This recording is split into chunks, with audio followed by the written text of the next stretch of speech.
What's good, guys? Welcome back to another episode of the hashtag Black Professionals Project. My name is Kenton Hipsher, and I am the CEO and founder of the nonprofit. And our mission is to educate and inspire Black and Brown youths by exposing them to careers via Black and Brown professionals. Today, we have with us another awesome professional in a field that is near and dear to my heart, and that is science. That's right. We're squirting stuff in the tubes today, guys. We're talking about all the great innovations and technology that's coming out. And more importantly than that, we're going to learn about the life of a scientist and what it's all really about and not what you see in the movies. So I would like to introduce our special guest, Mr. Samuel Otang Poppy. Correct? As good as it's going to get. Great. What's up, Sam? Thank you for joining the platform. We really appreciate you coming on. Thank you for having me. I'm really excited about this. I love to talk about myself and I love to talk about science. So this is the perfect opportunity to blend them together for your audience. Let's do it. Great. So to get us kick-started here, will you describe your ethnicity and then where your hometown is? Yeah, I am African Canadian. Both my parents are born and raised in Ghana, West Africa. And they moved here, or I guess to North America. And they had me in Toronto, which is also my hometown. Yeah. Dope. So from the six, originally? From the six, yes. Originally from the six. Now out here on the West Coast, doing it big as a scientist at a thriving biotech company, which is really fantastic. So can you share with everybody what your profession is and what industry you work in? Yeah, I am a scientist at a biotechnology company out here in the West Coast in Emeryville, California. Sweet. So now we're going to get into the juicy stuff, which is a day in the life of a scientist, guys. I know everybody is wondering, what is it really like? Are they really just crazy hair, Bill Nye the Science Guy, like just mad experiments going on, or what's really happening behind the scenes? So Sam, will you please enlighten them? What's a typical day in the life for you as a scientist?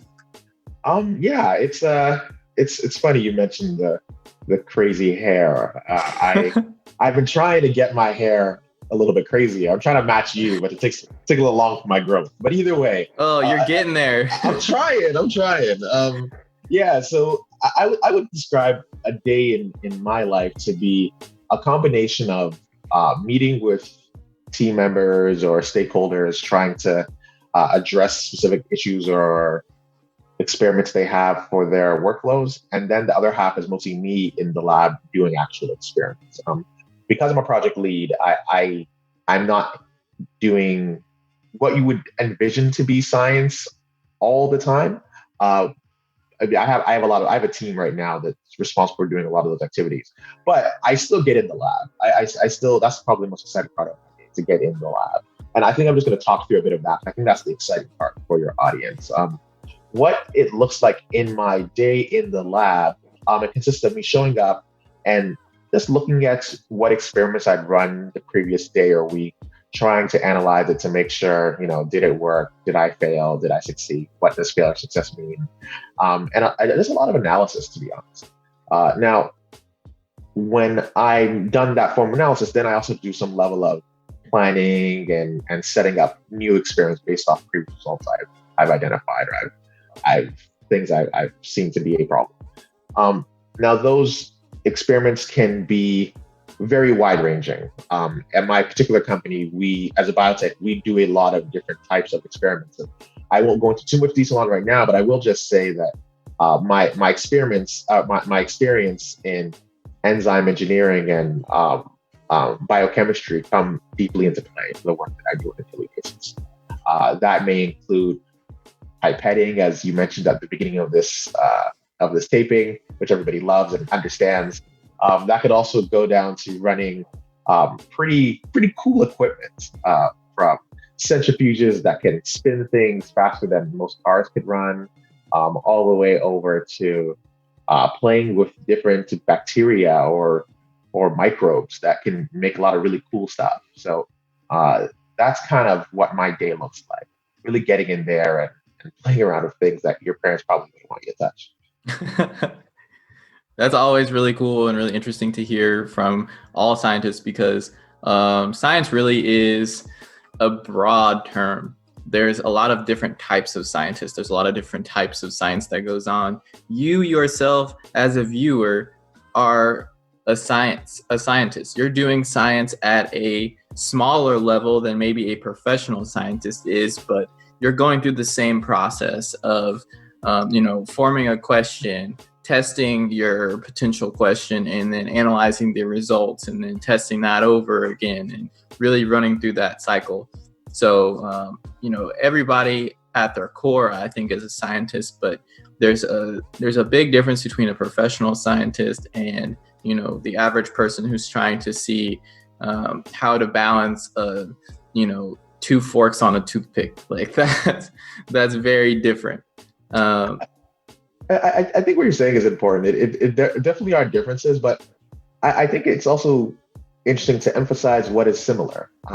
I think the skills you need to be able to do the stuff we do is something that a lot of people inherently have. Having that curiosity and ability to analyze why something happened and how you repeat those results or make them better or worse. So these are skills that can be applied to many different parts of life. The difference between my work and, I don't know, the example you just identified, more comes down to your training, right? Like most scientists have been given opportunities to develop a set of skills that can be applied to their day-to-day work. Whether you went to graduate school or just did your undergraduate in science, you along the path learn what it means to not just critically think, but you learn what it means to apply the knowledge that's been built up over decades or hundreds of years in science and then apply that to the future. And that's super exciting. And we get to do that every day. Yeah. I think one thing that's really, really core to the understanding of professional science and maybe the everyday thing that people will start to, look into or try to attempt is, in professional science, you're really at the cusp of innovation and the knowledge that the world has. Your job is to try to take in what we've already done as a society and improve on that, or create something or find something new. So one interesting thing that I always loved about doing science for me, and what motivated me to go into science, was that one moment where you make your discovery and you're the only person on the planet who knows that one thing. That really is just so exciting to know that, I'm the only person who knows this piece of information, and then you get to be the person to share that with the world. And that contribution to society, even if it's small, is still a contribution in itself and should be appreciated, because there's often a lot of hard work that comes behind that. I think that's a great way to put it. I mean, I've never it's funny, I've never actually thought of myself as that I'm the first person to do this piece of science, but it's true. A lot of the times, every little experiment you do pushes the scientific community forward, and we collectively can do great things if we push. So, nice way to put it. I'm going to tell that to other any future scientists that I'm trying to convince to come over. Have them watch this video and they'll know. I will. Make your life easier. Do it once and then let them watch the video. So yeah, science is really cool. And, you've already explained really kind of what science is to people. And I feel like that's good, because that gives them a foundation of what it's actually like. So now that we talked about, what it is that you do, what are some of the challenges that you have to face as a scientist? Yeah, there are a lot of challenges that can go into this type of career, but I think the biggest thing is being able to quickly handle failure. These experiments that I keep mentioning, they don't always go well. They most often don't go well. And I mean, well is a relative term. Sometimes a negative experiment can be flipped to be positive, but a lot of the times a negative experiment is a negative experiment. And you quickly need to develop a thick skin and be able to bounce back from, a lot of work not necessarily being fruitful. And this is a reality that can be viewed in your professional career, in your academic career as a scientist, even out in it crosses over to other fields where you need to have that resilience to be able to understand that, I set something up and I had a goal, but I didn't hit it. And what do I do now? There's not much time for you to pout. You have to be able to find a way to run another experiment or have another set of work that can help get to your ultimate goal. This is something that I've dealt with way more than I would like to, but this is the reality of being a scientist. You have to be ready to be around. That isn't the most exciting part of the job, but it's a reality of the job that we all deal with consistently. Mm-hmm. And to add on to that point, I would say that skill really translates into other areas of your life as well, because you'll always have to deal with rejection or failure in some way, in some sense. And it's really key for you as, a young professional or even as a professional to be able to deal with this negativity and this failure, learn from it quickly, and then press forward and try to make progress. And so doing that in science, I feel like is elevated quite a bit. But, at the same time, the outcomes that you get out of it are, I feel like, still very rewarding for the work and the failures that you have to overcome. So just keeping that in mind, that these skills aren't something that you only practice in the profession. These skills are something that you will practice ultimately in your life. For sure. Yep. So you talked about, some of the things that are challenging, and then now let's talk about the other side, which are some of the things that are exciting. Even though you have all these experiments to do, and sometimes things don't work, and you have to add on management on top of that now as a project lead. What are some of the things that excite you about your career? What gets you up in the morning and says, I'm ready to go do science and change this world? I don't know if I have that specific thought every morning, but I will say this. I think that science was well suited for my personality type. I've consistently been interested in asking questions. It's what has driven me most of my life. I'm very inquisitive, and I want to know more. And science offers a great opportunity to satisfy that need of mine, that desire to answer the unanswerable, or even if there is an answer, hopefully there's an answer at least, finding it quicker or finding ways to make work more effective. All these types of things have always interested me.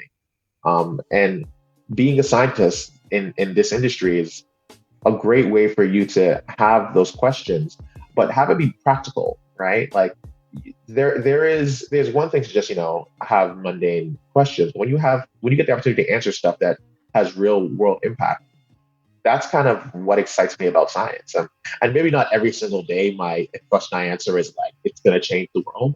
But working in this industry generally, there's always that possibility that the work you're doing, the questions you're trying to address are going to have some effect. Like working on something that, you could see someone else having in their home, a couple months later is pretty cool, right?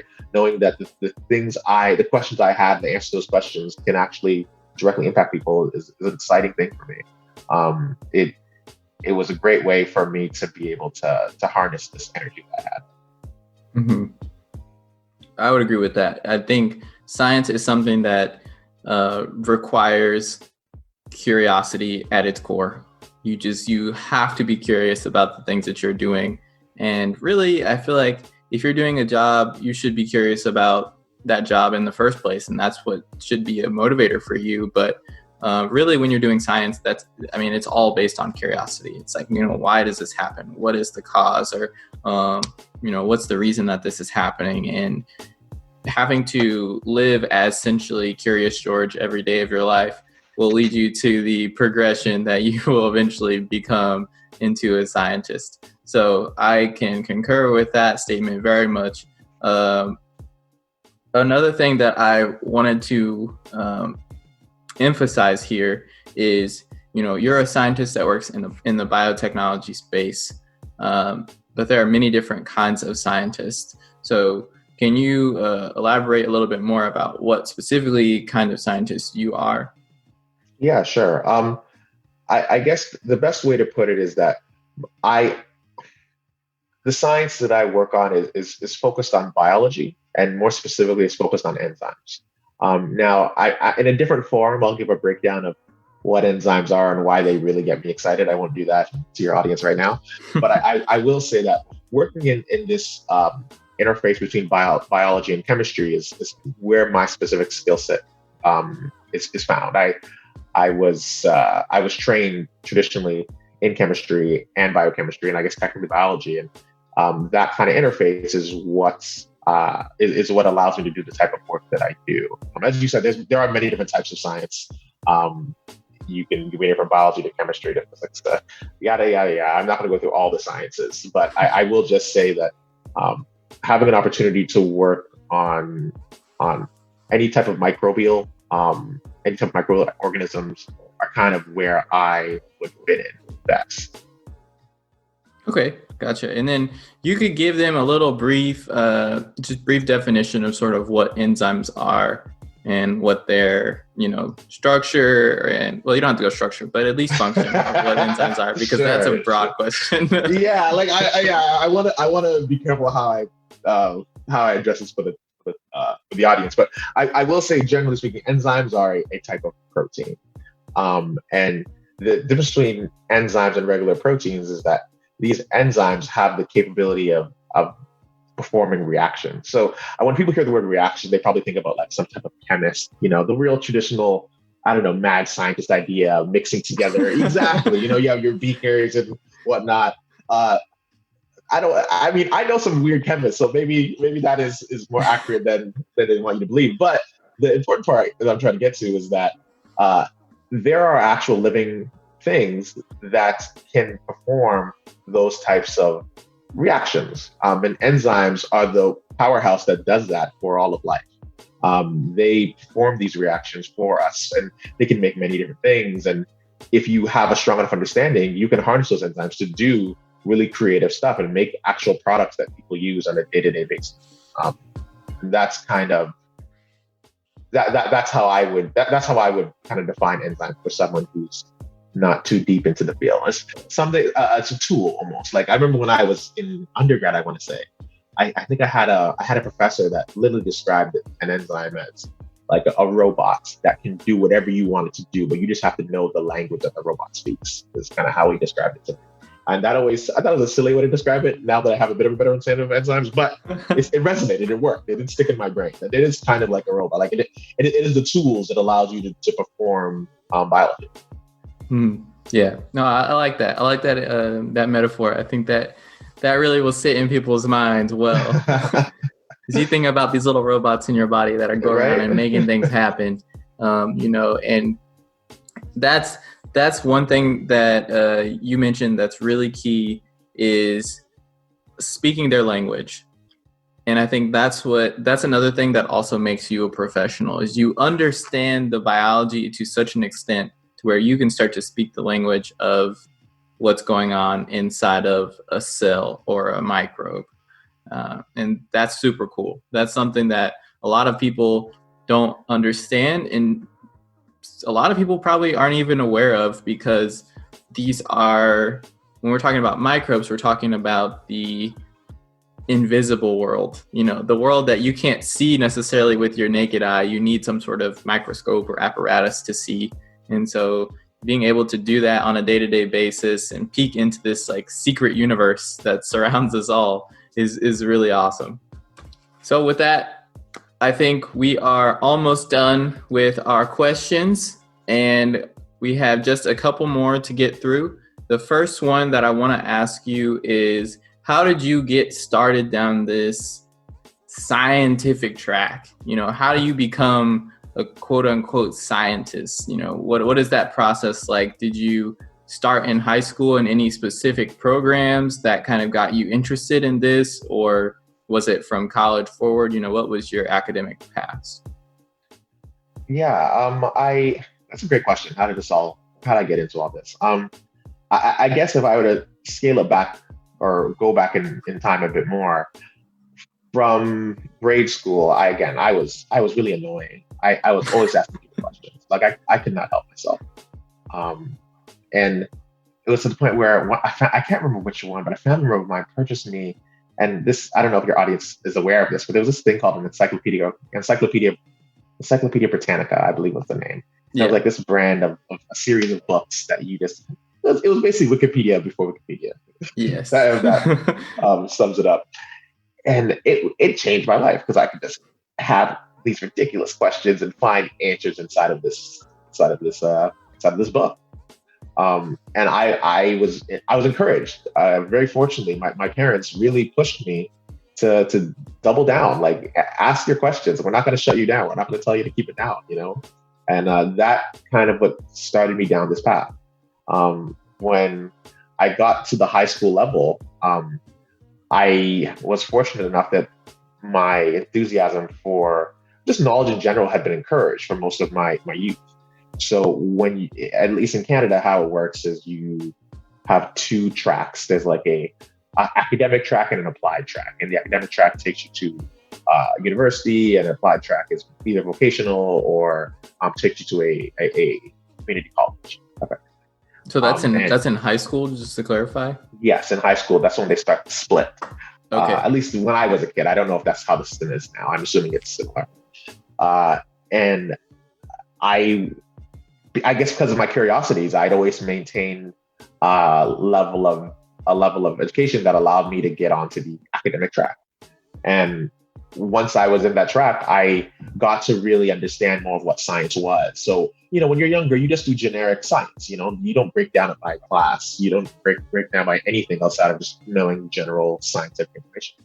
But when I got to high school, then I got to get into chemistry classes, biology classes, and physics classes, and whatever other, science that I could get my hands on. And the more I took, the more I was interested. I got really excited about it. It really lit something in me where at the time, I did not know that I wanted to be a scientist necessarily. I just knew that this makes sense. I'm learning things that I find exciting. And it's every time I learn something more, I have a new question that I also want to learn about. And I just kept going. It spiraled in a good way, maybe is the best way to put it. And I went from there onto university, where I, again, didn't necessarily know that I wanted to become this professional scientist, as I guess I am now. But I knew that the courses I was excelling in were the courses I wanted to take more of, because that was a great positive feedback. And I happened to also really enjoy those classes. And I kept going down that path of doing more courses that I found interesting and trying to figure out, what does this mean long term, but not really having a great picture. And if I were to look back, I honestly wish I was more deliberate with what I was doing, because I would have helped ease a lot of the anxieties I was starting to feel about what my career was going to be, what job was I going to do. Mm-hmm. I was very fortunate that my parents were highly encouraging of the work that I was doing, and they never once put any expectations on me when I was young. Their goal was, Sam, you need to be able to get a job. Do what you can to get a job. And I said, sure. And they left me alone from there. And I'm forever grateful for that, because I feel like if I had the additional pressure, you need to be a certain thing, I don't know how receptive I would have been to that, how that would have gone over with me at the time. But fortunately, they said, no, just be happy, work really hard, because they also work really hard, and we'll be good. So anyways, back to university, I was working hard for the most part in university, but I still didn't know what that meant yet. And then I believe when you do an undergraduate, so my undergraduate was a double major in biochemistry and chemistry. And I was taking the courses and it was fine, but I didn't do much. I wasn't exposed to many opportunities that would allow you to see what it's like to be in this field. I had no idea what it would look like. And then near the end of my undergrad, I qualified for an honors project, or honors thesis, or whatever the terminology was at the time. And what that meant is I got to go into an actual lab and practically demonstrate my skills in a lab context. And that included running experiments, designing experiments, presenting your work, all the things that are typical of a scientist. I do a lot today. And that opportunity was mind blowing for me. I was like, oh, okay, this is science. I get to do experiments and I publish my findings, and it gets critiqued by the scientific community. And if it's successful enough, I put it in a paper, and that's really exciting. And I've made an actual contribution. If you Google me, you can find my paper that I published that I was on in undergraduate. Like right now, you can see it, and it's always going to be there. And I was like, this is cool. I get that. I can wrap my mind around that. I know what that future looks like. And that kind of that really set me on the professional path that I'm on now. That made me say, okay, you know what? I need to go to graduate school. I need to get my doctorate.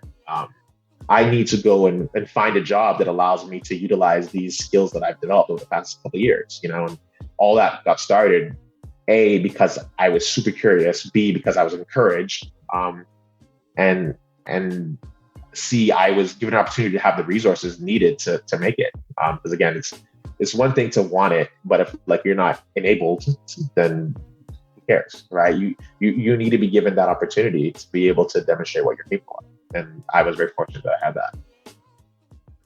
First thing I want to say is that's really ironic that you talk about the encyclopedias, because I too had a similar experience. I had the whole set of encyclopedias passed down from my grandmother down to us, and I would just go through those things and just explore any questions. It was great. I loved it. It was so much. What a nerd, right? This was before we had dial-up internet at our house. It existed, but our family just didn't have the money to have that. Same boat. We did not have the internet. We had every once in a while. I don't know if you're old enough for this, but AOL used to give these CDs. Yes. And yes, okay. So they would give these CDs, and my father recently purchased a computer, I believe, and I didn't think they gave them at the grocery. I don't know where we got them. We'd get these free trial CDs. My parents would not sign up, but they would keep getting these free trials. I was like, well, this is the internet, but that could not be a resource for me to gain access to the question I needed. So it was just the Britannica series was all I had. Hey, shout out to Encyclopedia Britannica, because you have gotten a lot of people started. A lot of fun. You gotta get a Britannica sponsorship or something. Please do. Please sponsor us. Yeah, hit us up. We really appreciate it. Oh man, that's funny. The second thing I wanted to say is also talk about it. You can Google this man. Go Google him and see the contributions he has made. It's not that much. It's not that many papers. It's not a long list, but the work is out there. I do have a few papers. Exactly. From my academic career. His mark has been made on the world already. You can Google this man. Go I can search be Googled for positive things. I can be Googled. Oh man. Yeah. Oh, this is great. But yeah, that's really cool how how you got started and what motivated you, and it's great that you had such a strong support system behind you, because that's really key. And sometimes you were lucky enough, and I was lucky enough to have that from my family, but for some people they may not be lucky enough to have that opportunity or to have that resource available to them. So if you can find that in friends and teachers and mentors, search that out, because at some point you really are going to need motivation and support, because it's not an easy process in whatever profession you're trying to pursue. It's going to have challenges, it's going to have difficulties, and having somebody behind you who can tell you, you are successful, you are smart, you can do this, you are capable, is very important to your success. So search those things out if you have not already. No, I think I want to triple down on what you're saying, because in honesty, I don't believe, and I understand I believe this, I don't feel I would be where I was without having the system that I had around me. I watched a lot of friends of mine and acquaintances of mine and people I didn't like that much, but I just saw a bunch of people who were like me, and in level of like intelligence and capability. I know that the perception, because I'm a scientist, is that, we have some innate intelligence that can't be matched and we're in this elite group. Not accurate. Not accurate at all. I believe that we had a privilege that allowed us to explore our curiosities.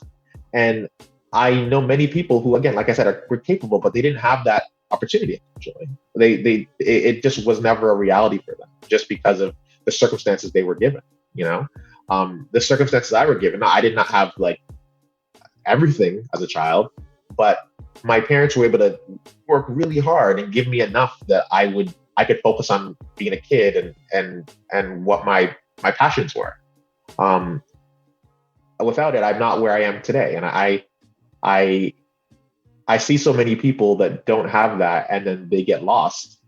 And it's heartbreaking a bit, because they are just as capable as I am. They should be the next batch of scientists to identify the next cool thing that we're all going to be using.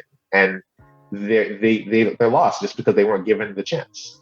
And I don't want to get too sad or like, kill the vibe a little bit, but I guess I just want to say that when you see someone who is in the positions that we are in, it is only because someone took the time to give them everything they need to make it to win there. And it is very little to do with how incredibly exceptional their intelligence is. Certainly, I could not have said it any better myself. And you mentioned, the genius assumption that people have, this general misconception. So what is, in addition to that, what would be another misconception that people may have about you and your career? Misconceptions about me or my career. I think the misconception that I would like to kind of stretch out is it's in the same vein as what we described before, but it's just that you need to be incredibly smart to do what we do. I don't want to take away from the intelligence of the scientific community. I believe it's a brilliant group of people. Let me just start there. But I don't know any of them that didn't have some level of privilege to make it to where they are today.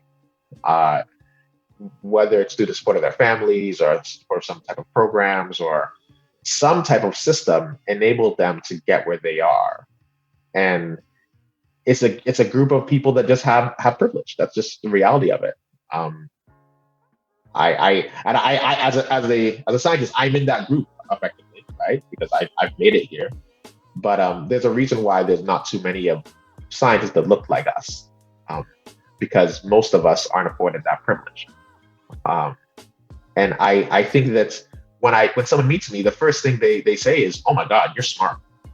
Or like, not when they first, I should say that. When they find out what I do, then they say, "Oh my gosh, now you're smart." Doctor? Not I'm like, not that kind of doctor. but sure.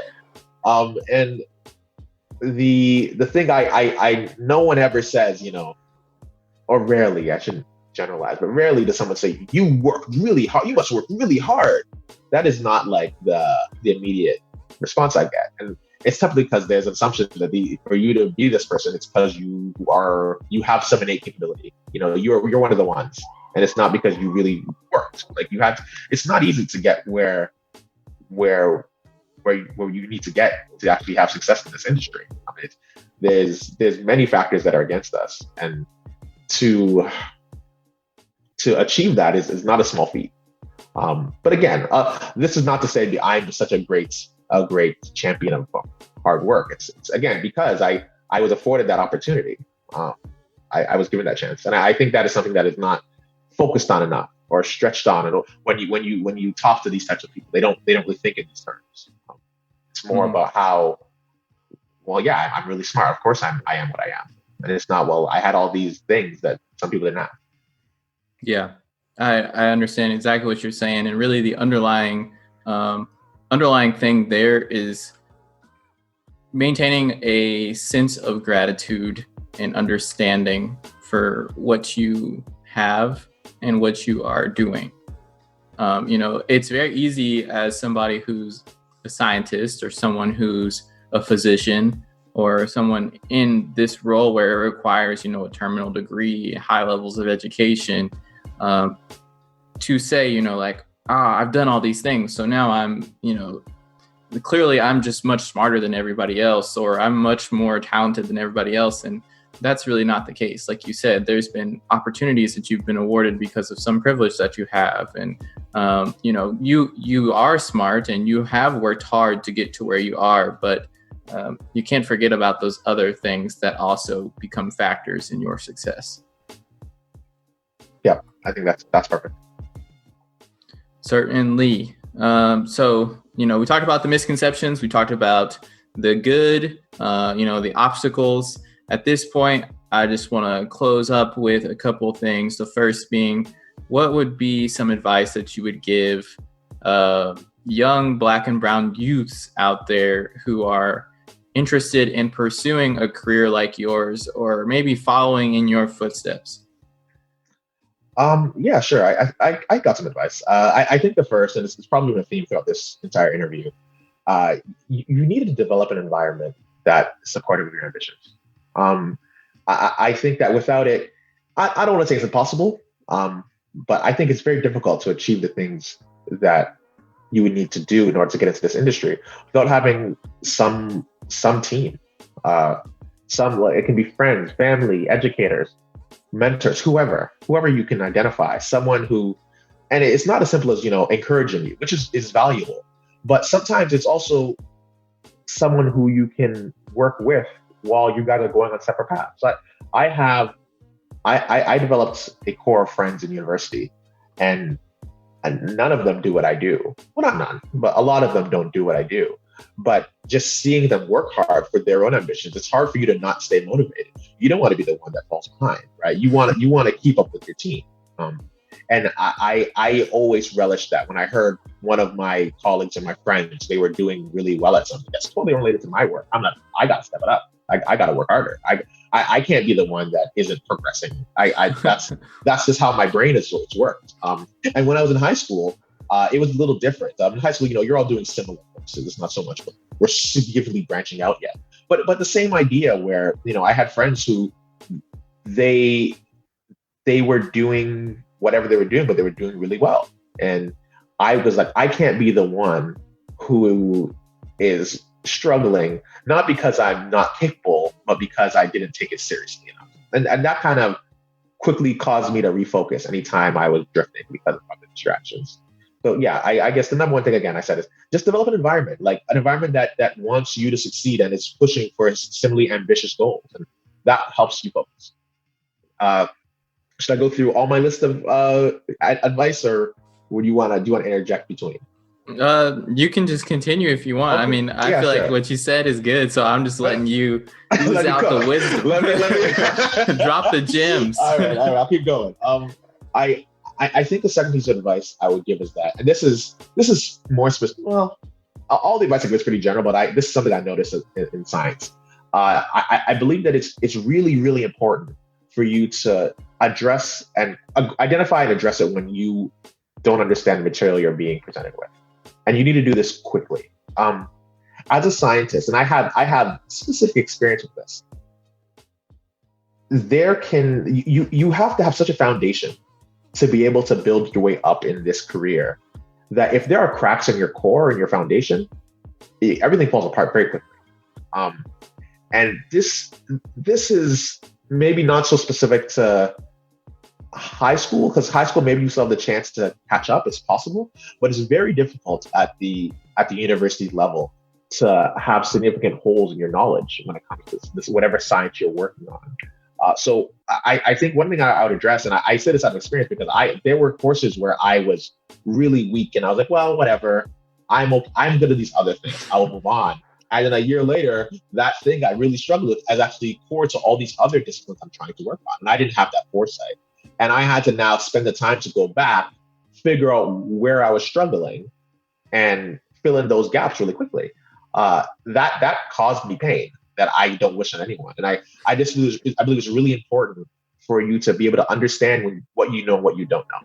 And when you don't know something, get help immediately, if possible, right? Like, and this kind of ties back to having your environment to be all interconnected. But it's really important to be able to assist yourself that way, because there's a high chance that information you're trying to move past is going to pop up again and cause you additional heartache down the road. Yeah, that's super, super, super, super important for me, especially because I had the same experience where I was thinking, you know, I'm going to go into biology. I don't really need to focus on like physics that much. I just don't need these things. They're not at my core. And you hear that often in people who are like, I work in tech, so why do I need to understand physics or chemistry or things like that? Yeah. And they're called core classes because they really are at the core of your knowledge. And it's not about you being able to go out and, you know, calculate a Laplace transform or go out and do free body diagrams at will. It's about being able to communicate with people that work in different areas. As a scientist, especially, or a person who works in science, you have to be able to communicate with everybody. Absolutely everybody. You can't, even if you don't understand something, you at least need to be able to know where your lack of understanding lies and then be able to overcome that. So like you said, you know, finding those weak points that you have in yourself and really trying to shore up your own foundation is critical. Yeah, I think that's right. And I like how you put it. It's not, this advice isn't necessarily a science specific piece of advice. I mean, it's really important to be able to have a strong foundation in many walks of life. It will help you. It is not a wasted skill. Don't ignore that one course, guys, that you're not interested in or bothered by. Please go back and review those notes. All right. Okay. So the last piece of advice I'd like to give is about goals. I think that goal setting it's an important skill. It's an important objective. It's an important thing to do.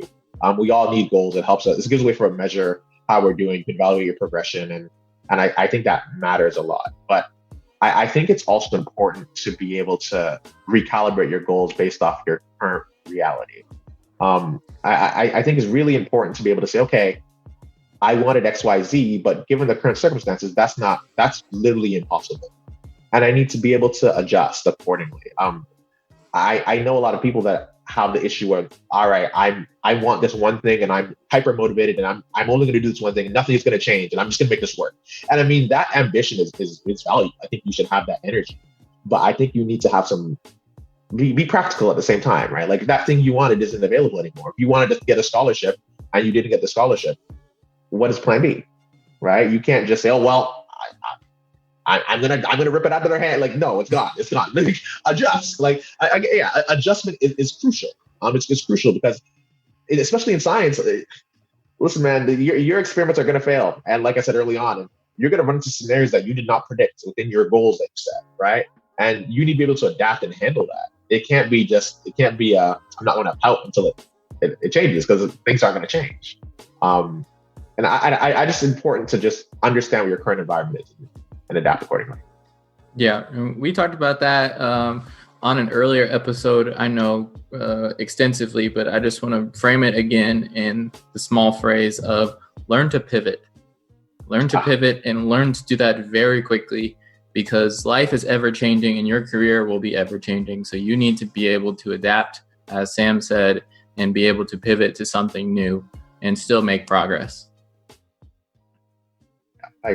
That was a way more clear way to get that across. No. I should have said that. Just pivot. No, it's good to get the full story for everybody. They can frame their mind around it. But with that, that's all the questions that I have for you today, Sam. So thank you. We appreciate you for coming onto the platform. At this point, is there any closing thoughts that you have, or shout outs that you would like to give? You know, shout out to your university, shout out to your mom and dad, anything like that? I did not think of closing thoughts. I will say shout out to my parents. They have worked very hard their entire lives. They came from Ghana to Canada, and they pushed to give me opportunities that that they never had. I don't know what that is like. I don't have an appreciation of what they had gone through outside of the stories they tell me. But all I know is that without that sacrifice they made, I wouldn't be where I am, and I'm forever grateful for that. And I guess, and one more thing, for all you young people out there, I was really bad at finding a mentor. Mentorship is super important, guys. I recommend it to all of you. Find someone who can be appropriately invested in your success. I feel like it would have saved me a lot of time and a lot of drama if I just had someone to help me refocus. So that is what I will say. Great. Well, you heard it here, folks. That's the gems that have been dropped on y'all. The wisdom, the gold nuggets. All of it. Sprinkling it on y'all. All the gold dust right there. So if you're interested in science and you want to know more, please comment down below and let us know, what your interests are. And if we can find any other professionals or get more answers to questions from Sam, then I will do my best to make that happen. But as always, I'm looking directly at you guys and I'm letting y'all know right now, make sure you like, comment, and subscribe to the channel so you never miss another episode of the Black Professionals Project. So you can stay educated and stay inspired about what potentially you may want to do in the future and build that resource around you so that you can get on a path to your success. And with that, we want to thank Mr. Samuel again, or I guess I should refer to you as Dr. Samuel. And we are out.